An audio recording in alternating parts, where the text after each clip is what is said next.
Hello, I'm David Kerr and you're watching Shalom World News. Here's your latest news headlines from around the globe. Christians are under attack across the globe because Christianity stands in the way of those who wish to reconstruct society according to their own ideology. That's the opinion of the president of the civil rights advocacy group, the Catholic League. Bill Donoghue made his comment in response to last week's annual report by the US Commission on Unalienable Rights. That's a committee created last year by the US State Department to monitor human rights as understood by the founding principles of the United States and the United Nations Universal Declaration of Human Rights. The Commission's report concluded that fundamental human rights are dependent on property rights and religious liberty. Bill Donoghue suggested that both these things are presently under attack in the United States, where in recent weeks churches have been burned and Catholic statues vandalised.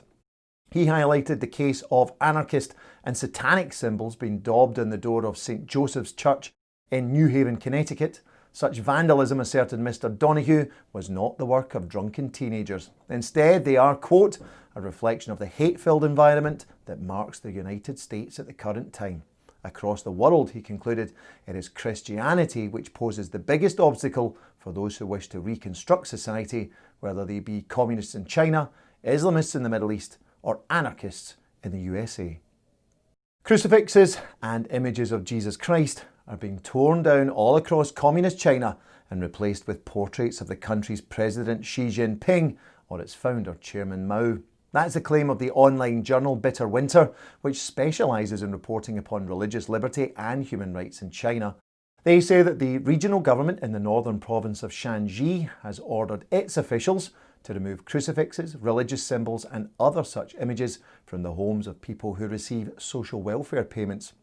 The penalty for non-compliance, it reports, is the withdrawal of that welfare.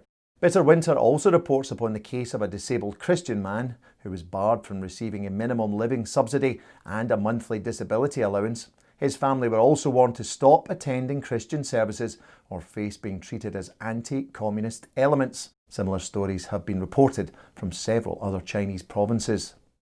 The Commission of European Bishops has called upon the European Union to adopt, quote, a human-centric approach to artificial intelligence. Artificial intelligence is intelligence displayed by machines, including computers. The Commission, which represents the episcopal conferences of member states of the European Union, or EU, made their comments as part of a response to a recently published EU white paper on the issue of artificial intelligence. The bishops give a general welcome to the approach of the EU, which they say aims to protect both human dignity and personal privacy. They point out, though, that while artificial intelligence may be driven by such things as data or algorithms, it is important that humans determine the programme and goals of artificial intelligence in order to uphold the dignity of the human person and the common good of human society.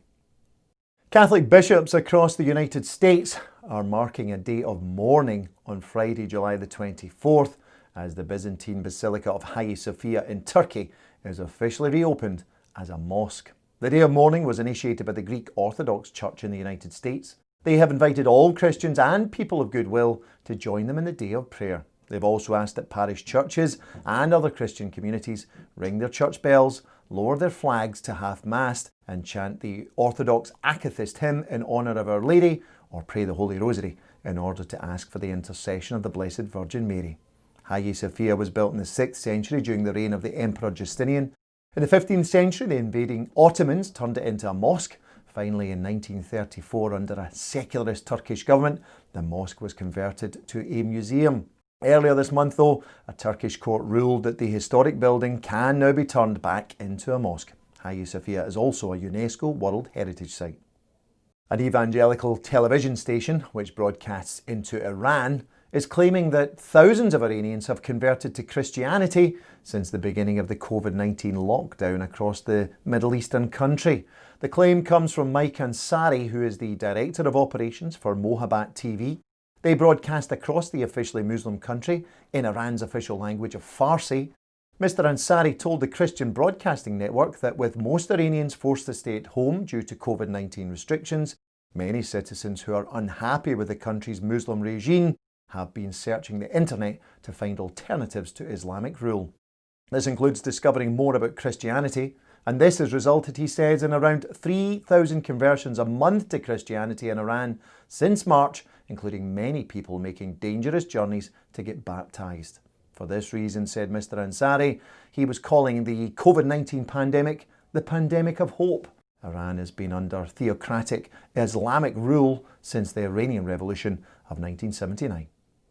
Finally, Pope Francis has made a surprise visit to a summer camp for the children of Vatican employees.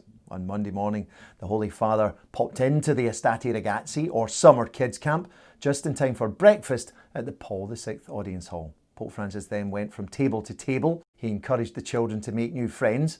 He then visited the children's play areas set up inside the hall. He also met the organisers and staff managing the camp and expressed his gratitude for their work. Sponsored by the Vatican, the camp is taking place in the Vatican Gardens, the Vatican Heliport and the Paul VI Audience Hall. Organised for children of Vatican employees between the ages of 5 and 14, the camp is being attended by over 100 children. Each day consists of sports, games, learning and prayer.